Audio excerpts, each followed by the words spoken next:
Classisch. In chat histak shit hoset. Nu chanotlet.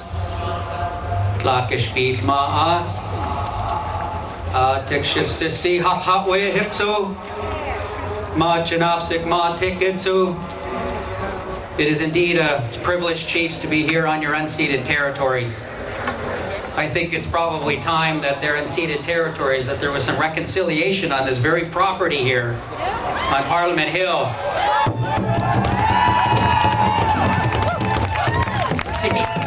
You see, members of Parliament, we have so much business to do. And certainly we are here, as the chiefs have been saying, for education. But it has been, as it has been for the walkers, it's a long journey that we're on. And it's really important that we do what we've done here with the support of the drum. Drummers, you carry forward with you a sacred responsibility to keep those songs alive. And with your support, with the elders who are here, they're watching, as they've always been.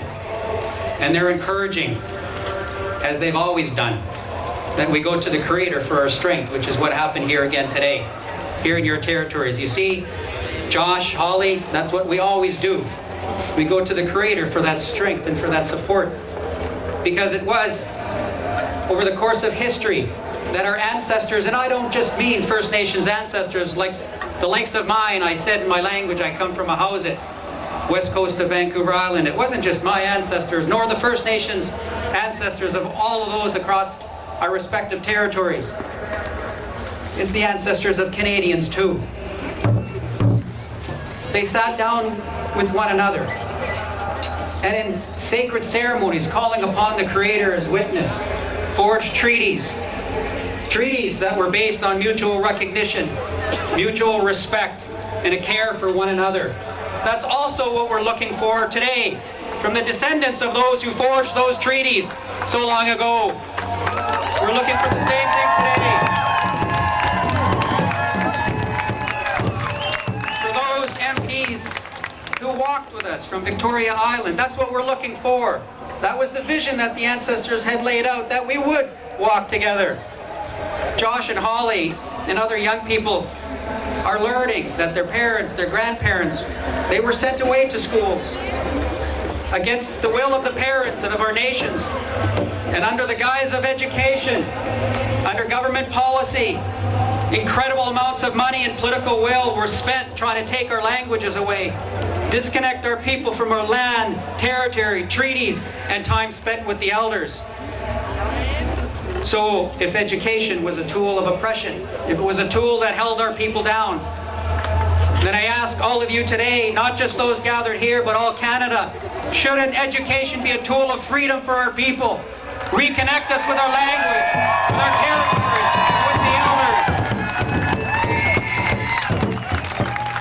This is not a history that we designed, those of us here. And it certainly isn't a history that these young people forged. We're not the ones who opened up those residential schools. We didn't write that Indian Act. Neither did the average Canadian today. But there is every reason why every citizen of this country can stand with the First Nations of this land. Stand with us and walk with us. And let's forge a relationship that the ancestors envisioned. And how can we do that, you ask? What are the ways? Well, one of the first ways that we can do this is by Canada stepping forward, joining the global community, and fully endorsing the United Nations Declaration on the Rights of Indigenous Peoples.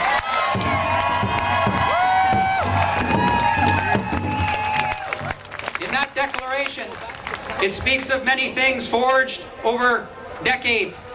It talks about our young ones. Talks about you, Josh.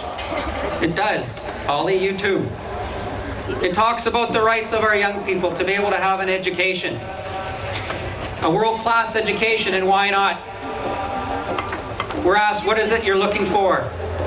Well, the question I want to ask back is, isn't it time that we achieve equity in the area of education? Is not now the time? You've heard the regional chief say this has been a 40-year battle. Indian control of Indian education, it started when I was a young man. I have the most recent updated version, 2010. First Nations control of First Nations education. Our people have the ability. We have genius. We have brilliance. We have greatness.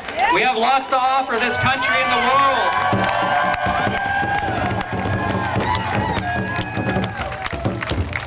Isn't it time to achieve fairness? What are the challenges that you're facing, we're asked so often?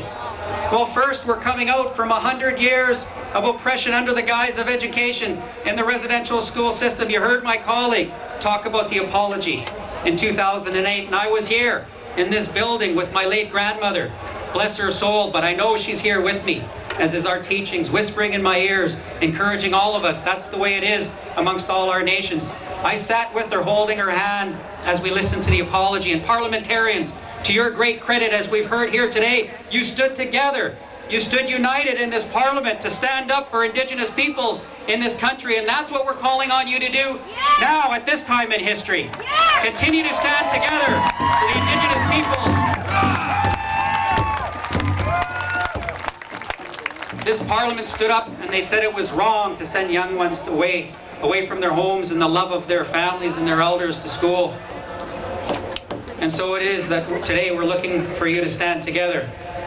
Stand together to endorse that declaration and get on with the work that it suggests.